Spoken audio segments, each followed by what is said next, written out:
Now it's time for another sorting algorithm called bucket sort. Are you surprised at how many sorting algorithms there are? You should be, because there's a lot more sorting algorithms that we're not even going to cover. But bucket sort is definitely worth covering because it's unique in that actually it can run in big O of n time, even in the worst case. So it's super efficient. So why did we even bother learning the other algorithms that run in, let's say, n log n time? Well, that's the downside of bucket sort. It's very rare that you're able to use bucket sort. It's sort of a forbidden technique, which very rarely gets to be used. And that's because there needs to be certain constraints for the problem.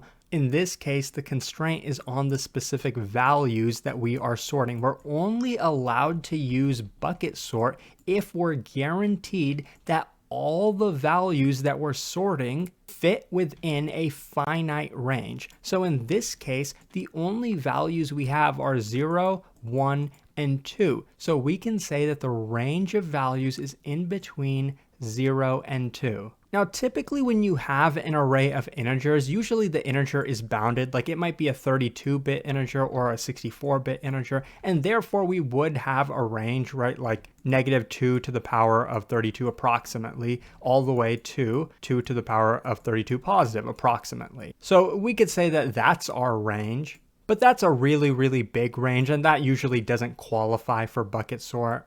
We're talking about generally smaller ranges, but in this case, we have a very small range, 0 to 2. I mean, you could have a lot bigger, 0 to 100, or maybe even 1,000, or 10,000, or 100,000, right? Like that's still relatively small. Back to our example. We have this constraint, so we can use bucket sort. So what are we going to do? Well, for every single value in our range, in this case we have a 0, a 1, and a 2, we're going to create a bucket for every single value. That's where the name bucket sort comes from. So for 0, we're going to have a bucket. For 1, we're going to have a bucket. And for 2, we're going to have a bucket. So I have an array of 3 values. This is where each of our buckets is going to go. So each of our buckets is basically a value itself. So for this array, we have indexes 0, 1, and 2. So conveniently for us in this case, the 0 is going to map to the 0 index, 1 is going to map to the 1 index, and 2 is going to map to the 2. It's not necessarily always going to be the case like this. For example, instead of having a 2 here, we could have had, let's say, a 4. In that case, we would just, arbitrarily put the 4 in this spot.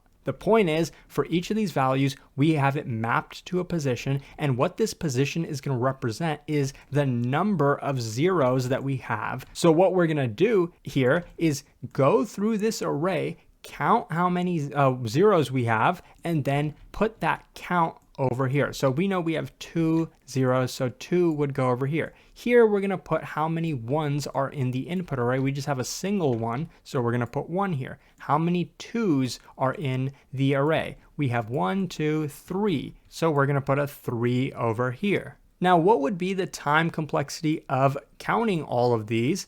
You might think we have to pass through the input 3 times, 1 for each of our buckets, but we actually don't. Let me just quickly show you how we would actually go about counting these. It's mostly straightforward. We would have an index, right, like I, starting at the beginning of the array. And actually just jumping into the code really quickly, assuming we're given an array like this, which, looks exactly as our example, and we have our counts, we're going to have an I pointer going from the beginning of the array all the way to the end. And what we're going to do is take this value to, well, first let's talk about how we're going to initialize our counts. Initially, we're going to say we have 0 zeros, we have 0 1s, and we have 0 2s. But as we iterate, we're going to get to the first value, we have a 2. So what we want to do is increment our number of 2s. We can do that by going to counts at index 2 and incrementing it by 1, because we know that 2 maps to the index 2. That's convenient for us. It might not necessarily be the case, but we could have some kind of mapping. So we can increment this by 1. And we're going to continue to do that. We're going to go here. We're going to end up incrementing our number of 1s. We're going to go here. We're going to increment our number of 2s again. We have 2 2s. We're going to go here. We have 1 0. Now we have 2 zeros. So increment the number of zeros to 2. And then we have our last value, which is a 2. So we increment the number of 2s to 3. So now just cleaning this up a little bit. After counting, we know we have 2 zeros, 1 1, and 3 2s. Now it's time for the second portion of the algorithm where we actually sort the array. So the reason we counted each of these values is because we know when we take this array and we sort it, of course the zeros are going to go at the beginning, then the ones, and then the twos are going to go at the end. We know the output is going to look something like this. So if we could just know how many zeros to put at the beginning, then how many ones to put, and then how many twos to put, and of course, maybe we would have some threes as well and have some fours, but in this case we don't. But if we can do that, then we can fill this in without having to swap these values around.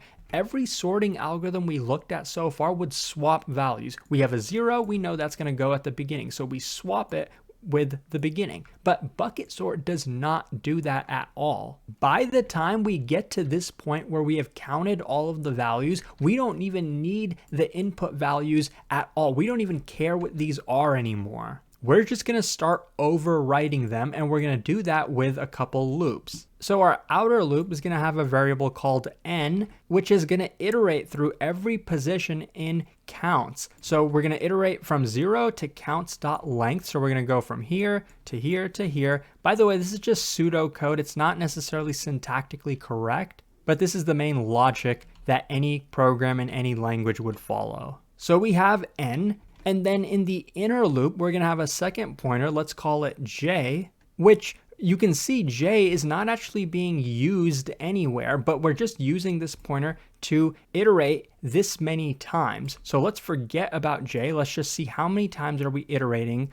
Well, 0 to counts of n. So basically what I'm saying here is we're going to iterate this many times. At this point, our n pointer is here, so we're going to iterate 2 times. Now, what exactly are we going to do? We can see we have a third pointer, I. This is important because I is going to tell us where to fill in the value. Initially, I is going to be at 0. Of course, we would want to fill in starting from the beginning. So we're going to fill this position with whatever n happens to be. We know n is the value, 0 is the value, so we're going to put 0 over here. And how many times are we going to iterate over this loop? Well, whatever counts of n is, 2 times. I hope it's starting to make sense now. We have 2 zeros, so we're going to put 2 zeros at the beginning of our array. So we're going to increment I now to be over here. We're going to put a 0 over here. And then our inner loop is going to finish executing. And then we're going to go back to the outer loop. Now our n is going to be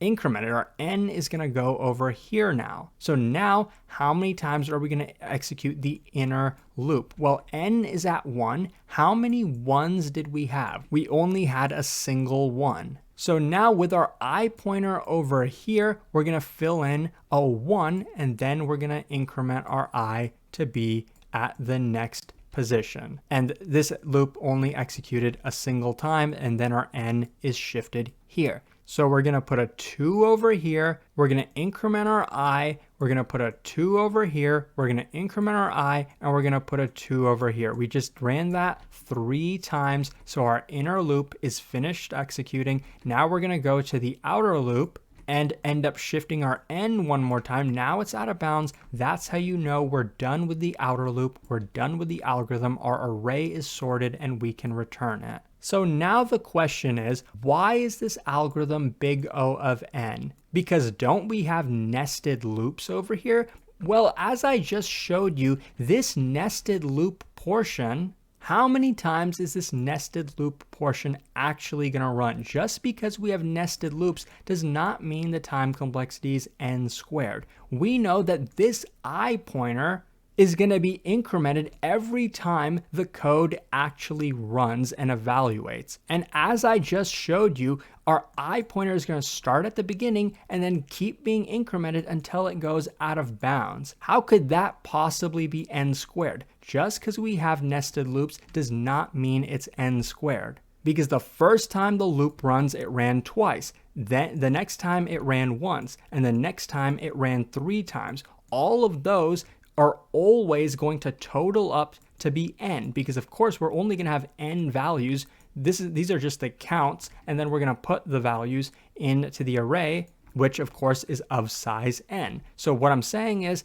this nested portion is big O of n time complexity. Of course, we did have to iterate through the input one time before that over here, and the time complexity for that was also big O of n. Well, adding these together would make the time complexity big O of 2 times n, which, we know reduces to be O of n because we don't care about constants. So the overall time complexity is big O of n. In this case, though, we are using a bit of extra memory. We're using an array, but what's the size of this array going to be? It's going to be whatever the range of values happens to be. The possible range of values. And we know, in this case, it's from 0 to 2, but it could be, from some constants n to m, something like that. And as long as it's some fixed size that isn't like insanely large, we assume that this is a constant. So therefore the extra memory we're allocating, in this case, it's big O of 3, but it's going to be some constant c. And we know constants reduce to big O of 1 space complexity. But I do want to mention that this is sort of a forbidden jutsu. It's very rare that you're going to actually use bucket sort. The only time you're probably going to end up using it is in an interview, to be honest. But there definitely are some practical applications, and maybe you'll come across them at some point in your career. Now, the last question for us to answer, is bucket sort a stable algorithm? Well, the answer is pretty short, no, and I think in this case it's actually pretty clear why. When we overwrite the array, we're not even caring about, which 2 came first, because we just counted that there were 3 2s and they're all going to go in the last 3 positions. We don't care which one goes where. In fact, we're not even swapping the values anyway. We're just overwriting them. So it doesn't preserve the relative order at all. So bucket sort is definitely not a stable sorting algorithm. But if we wanted to,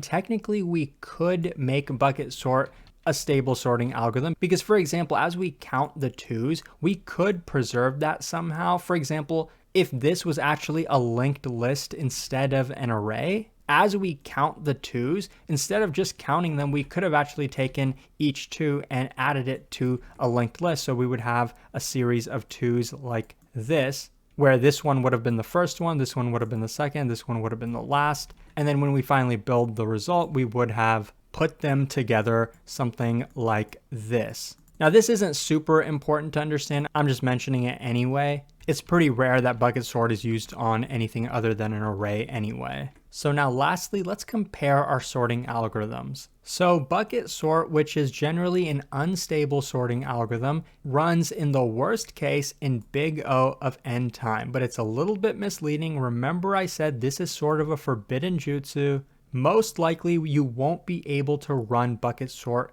on the input that you're given. But if you ever are given an input where bucket sort can be run, don't ever use any of these other algorithms because they're not going to be as efficient as bucket sort. If you are given an input where the values are within some specified range, always use bucket sort. Otherwise, if you're given just a general input, most likely you will end up using either merge sort or quick sort. I think merge sort is generally more common.